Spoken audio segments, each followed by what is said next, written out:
huge.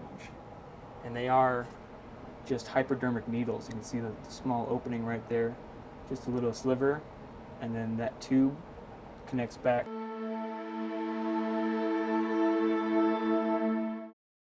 Hi, my name is Sam Kerwin. We're here at the Phoenix Herpetological Sanctuary in Scottsdale, Arizona. And yeah, I'm going to talk about some snakes.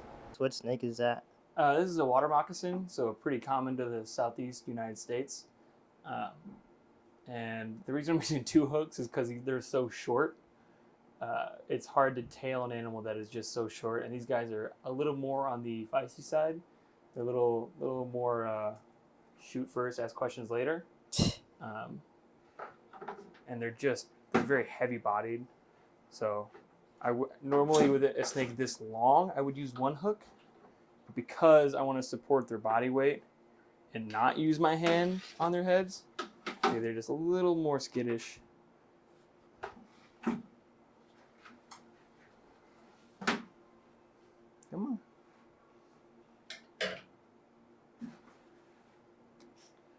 Yeah, very skittish snakes. They're semi-aquatic species, so their heavy body doesn't really matter much when they spend so much time in the water.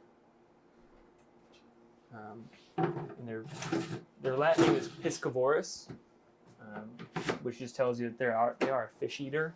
It's not their predominant meal, but it is one that they do indulge in quite often. They're very, very fast strikers, very fast. And they are, like I was saying before, a little more bite first, ask questions later. Luckily, they're not the most toxic in the country. Treatment of the bite is pretty easy. You're not looking at anything really life-threatening. Most snakes in the United States aren't necessarily life-threatening bites. We just kind of assume that because snakes are scary. But treatment of snake bites we have down to a science. On average, every year there's roughly 7,000 to 8,000 snake bites in the United States. Most of those are copperheads and water moccasins. There's a very small amount of them are actually rattlesnakes here in the Southwest. But out of those, we only have about 4 to 5 deaths every year.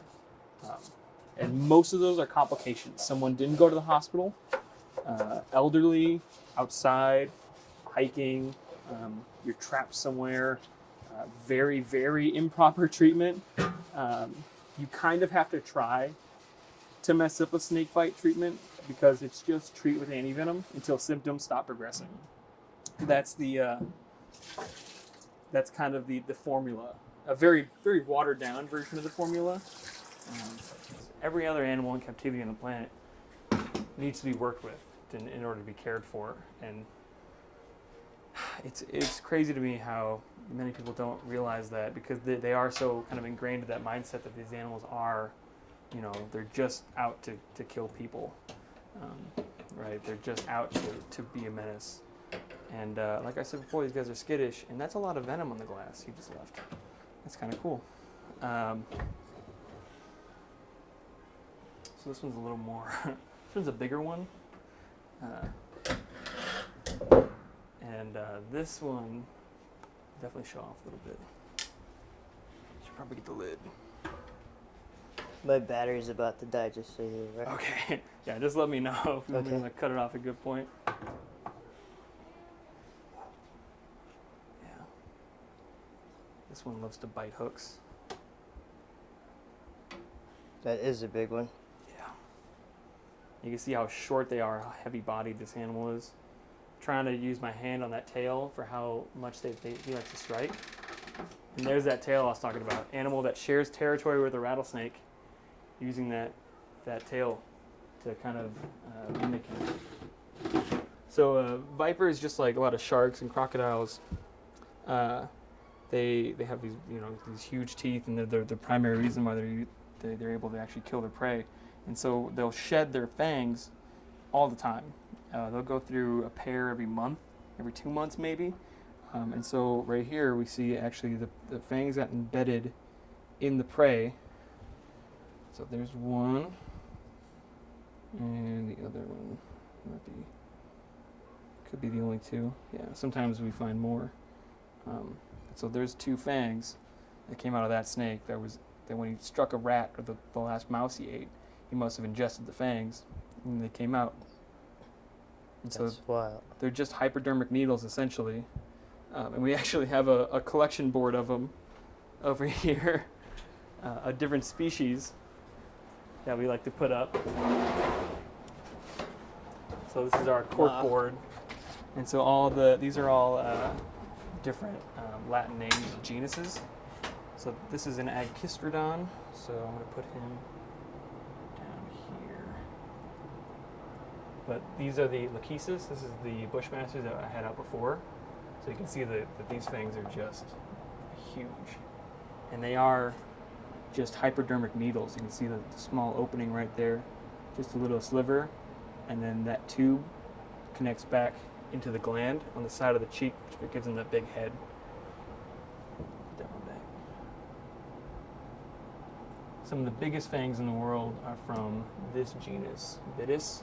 So these are gaboon vipers and puff adders and Ethiopian adders, stuff like that. And this one, huge slit on the bottom, big and curved because they are large vipers. And then Protobothrobs, and then we have some Arizona rattlesnakes. So this is from a huge western diamondback.